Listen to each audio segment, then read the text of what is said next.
Hey guys! For today's video, gagawa naman ako ng isang skincare at makeup haul dahil yun yung nanalo sa aking Instagram haul.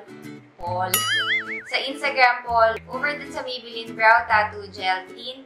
So, gagawin ko lang muna to and then isusunod ko na yung review ko sa product na yun. If you wanna see kung ano yung mga product na ginagamit ko ngayon at yung mga itatry ko pa lang, then please keep on watching. Siyempre sa skincare muna tayo at kung mahilig ka talagang manood ng mga YouTube videos ng mga beauty vloggers, alam mo na ang mga patok ngayon na skincare or yung mga tinatry nila ngayon ay yung may mga aloe vera na content. So, siyempre hindi tayo magpapahuli. Ito yung mga nakuha ko. So, dito muna tayo sa product na to.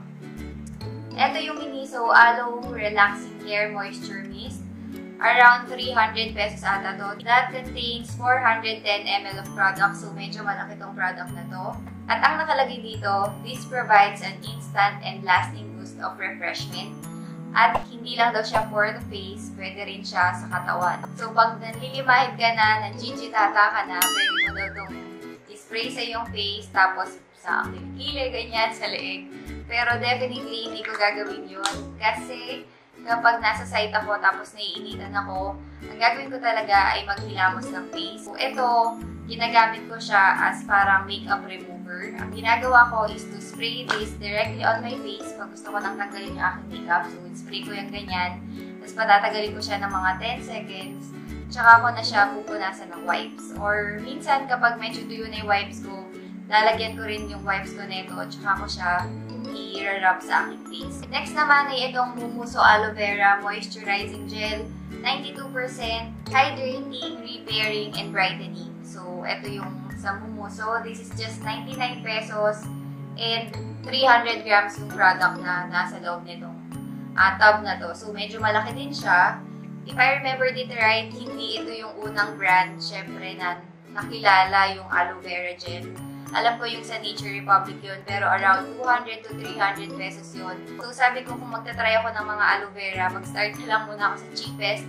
So, ito yung nakita kong pinakamura. Ito, ginagamit ko talaga siya as a moisturizer sa gabi. Pero, tinry ko rin yung parang slip-on mask, yung mag-a-apply ako ng thick layer.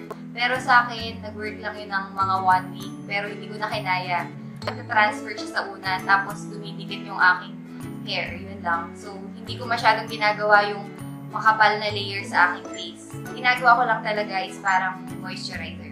Ganito pala yung tsura niya, clear gel lang siya. Next naman, dito na tayo sa aking toner. Ito pa lang yung pangalawang toner na natatry ko in my entire life. Kasi hindi talaga ako matoner dati. So, ito yung Garnier Skin Naturals Light Complete Milky Lightening Blue Toner. This is just 179 pesos. Tapos, 150 ml itong container na to. Medyo matagal ko na itong ginagamit at hindi naman siya mabilis maubos. So, ganito pa lang kadami na consume kong product. So far, nagustuhan ko yung result nito sa aking face kasi na-lighten niya yung mga pimple marks na ang tagal nang nasa face ko. So, ito muna yung pinalit ko sa ginagamit kong L'Oreal na toner. Yun yung parang Revitalift kasi medyo mahal yun. And, ang hirap niyang i-maintain sa aking skincare. So, naghahanap ako ng substitute kapag wala na. Or hindi. Naghahanap ako ng substitute kasi minsan, di ba, hindi na nag-work yung mga product pag paulit-ulit mo na siyang ginagamit. So, eto, minsan, ito yung ginagamit ko. And then, pag gusto ko ng mas moisturizing, yung L'Oreal naman na Revitalift. Last ating skincare is this Olay Total Effect 7-in-1 Day Cream with SPF 15. Eto siya. So, ang kinuha ko is yung normal. May isa pang variant tong product na to eh. Pero ang difference lang nila, may scent itong normal. So, okay lang sa akin yung may scent. Kaya ito yung kinuha ko. Ang nakalagay dito, Vitamin Enrich for fresh and radiant skin. Tapos, 7 benefits in 1. Una daw, fine lines and wrinkles. Uneven tone. Yun yung mga i-correct niya. Age spots, uneven texture, dryness, dullness, and pores. Gustuhan ko naman yung effect nito sa aking skin. Ang pinaka napansin ko is medyo nawala yung pores ko dito sa side na to. Parang mas tighten yung pores ko dito sa cheeks. Tapos, ano ba ba? Smooth yung texture ng aking face. At ang maganda dito, hindi siya greasy, easy at madali siyang ma-absorb ng skin. Ay, pakita ko pala yung tsura ng product. By the way, this is 799 pesos at 50 grams lang itong product na to. Pero sabi ni ate, naglalast naman to ng mga 6 to 7 months, which is okay lang din. Kasi pea-size lang naman yung i-apply mo sa iyong face at sa neck. At so far, gusto ko talaga itong product na to at definitely magsa-stock up ako nito. Pero, mag-aabang ako ng sale. Kasi kung gusto mo rin i-try itong product na to, may nakita ako sa Lazada ng mga bundle, tapos 800 pesos, dalawang product na. So, dapat naghanap muna talaga ako or nag-antay ako ng sale. Pero okay lang. Next time, alam na natin. Shinare ko na rin sa'yo before buying your own if you want. So now, tapos na tayo sa skincare. Dito na tayo sa mga makeup. And unahin natin yung lip product. Ito muna galing sa The Face Shop na mga lip tint. Ito sila. This is the water lip tint from The Face Shop. And this retails for 250 pesos a piece. Pero dahil sale ko sila nabili, 250 pesos sa kanilang dalawa na. So, buy one, take one. At yung mga nakuha kong shade is yung 01 Pink Bella and 04 Red Up. I-swatch ko siya para makita nyo.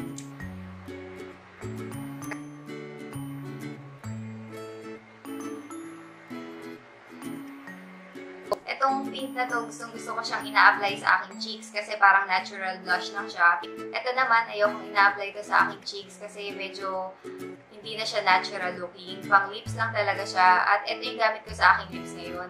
Kinoncentrate ko lang sa inner part ng aking lips. Next naman is another lip product from MAC. Ito ay mga regalo sa akin. So, thank you sa mga nagregalo sa akin. Ang first shade is Dangerous. Ito yung isa. And Ruby Woo. So, syempre, ang signature red lipstick ng MAC is the Ruby Woo. At kung gusto mo ng medyo orangey at perfect sa summer, ito namang Dangerous. Ayan siya. Ito yung Ruby Woo, ayan. Tapos itong sa kabila naman ay yung Dangerous. At hindi ko expect na babagay pala yung ganitong shade sa akin. Kasi first, red lipstick ko na medyo orange undertone to. At favorite ko din siya. So, isa-swatch ko to para makita niyo yung itsura niya. Ito yung Dangerous and ito yung swatch ng Ruby Woo. Now, let's proceed sa ating next product dito sa ating haul. At ito ay yung mga mascara from Maybelline. Ito, nakuha ko siya ng nakaset. Pero natanggal ko na siya sa packaging, sorry. Ito yung Maybelline Great Lash Mascara. At yung shade niya is Black as Black. Magkasama na sila. Merong full size at merong, ano ba tawag dito? Travel size. Ayan. Ito yung gamit ko ngayon sa aking eyes. Definitely lengthening siya. At okay lang kahit hindi siya waterproof. Kasi kahit na medyo maluha ako, hindi naman siya nag-iiwan ng mga dark dito. Or di naman siya nagsasmudge dito sa aking under eye area. Next product is from Maybelline again. And this one is the Maybelline Tattoo Brow Gel Tint. Yan. Ito yung sinabi ko or tinanong ko sa poll kung ito ba muna or yung itong haul video. So, ito daw muna haul video. Kaya ito yung ginagawa ko ngayon. This retails for 599 pesos. Oh my gosh, ang mahal niya pala. So, yun nga, ang kinuha kong shade is dark brown. At ito yung itsura niya. Ito yung itsura ng product. And yung nakalagay dito, first peel of gel tint for tattoo brows that last for days. So, ito pala yung nasa kilay ko ngayon. Hindi ko na masyadong i-discuss tong product na to para abangan nyo sa review. At ililink ko na rin yun sa baba. So, pakita ko lang pala ang itsura ng applicator niya. So, yan. Parang ganyan yung applicator niya. Para siyang may brush. Next are makeup sets from the brand Elf. Ito sila. So, ito pala gift ko sa akin. So, yung una kong nakuha ay yung 4-piece eyeshadow set. Ito yun. And then, yung next is yung 3-piece complete eyeliner set. So, ito yun. Yung first, meron siyang isang eyeshadow brush tsaka eyeshadow duos. So, ito yung brush. Ayan siya. And yung mga eyeshadow duos, ito yung itsura niya. Try natin i-swatch yung mga eyeshadow para makita natin kung gaano to ka-pigmented. Ito yung mga swatches ng eyeshadow and merong mga mahirap i-swatch kasi hindi siya ganun ka-pigmented. Pero yan, try natin gawan ng look itong mga eyeshadow na to. Ito yung laman ng isang set. Merong eyeliner pencil, merong dalawang liquid eyeliner, And yung isa parang color blue to, black, and then black din tong eyeliner pencil. And ang maganda dito sa eyeliner pencil, meron siyang sharpener. Ito yung itsura ng mga liquid eyeliner. Ang ganda. Ito yung itsura na applicator niya. Okay lang din sa akin yung mga ganitong applicator. Kasi controlled ko at mas manipis yung na-apply kong eyeliner. Yung packaging nitong isa, para siyang blue compared dito. Pero nung sinwatch ko siya, ayan o, parang yung isa, mas ano lang siya, super black. Kaysa dun sa isa. Basta yun yung napapansin ko. Mas black itong nandito sa parang color blue na lalagyan. Last but definitely not the least are products from Benefit. Yes, may pa-benefit na siya. Hindi, joke lang. Itong mga benefit na to, ito ay mga sample lang. Binigay ito sa sister ko nung bumili siya ng ilang products sa Benefit. At ang mga nakuha niya ay itong, this is the liquid lip color, Punch Pop liquid lip color in watermelon. Next naman, ito yung sikat na The Professional Matte Rescue Primer. Nakalagay dito, invisible finish mattifying gel. Yung isa dito, na-open ko na. Ayan o, na-open ko na to. Ganito kaliit yung binigay nila. Pero okay lang, di ba? Kung sa primer, hindi ako bibili ng sobrang mahal na primer. Pero ito, parang primer and concealer or parang foundation in one na siya. Kasi meron tong coverage. And makikita nyo, may number 3 siya. Kasi parang meron tong shade. So, babasahin ko para malaman nyo kung ano ba yung ginagawa niya. Ito yung The Professional for Minimizing Makeup, Perfect Coverage, 5 Makeup Shades. O yung nga, meron siyang shade. So, ito yung nakuha ni ate, 3. Tapos, nakalagay dito, Makeup to smooth and reduce the look of pores. So, ito yung nagagawa din, di ba? Ito pang minimize ng pores at saka pang mattify ng face. Ito pang minimize ng pores at saka pang cover ng imperfection without clogging the pores. Ito yung in-apply ko lang sa aking face bukod sa aking blush, sa aking tint, tapos yung in-apply ko na kagabing pang kilay. So, yung face ko talaga, ito lang yung pinang-apply ko. Nagustuhan ko siya, sobra. Parang magpapabili na ako ng Benefit.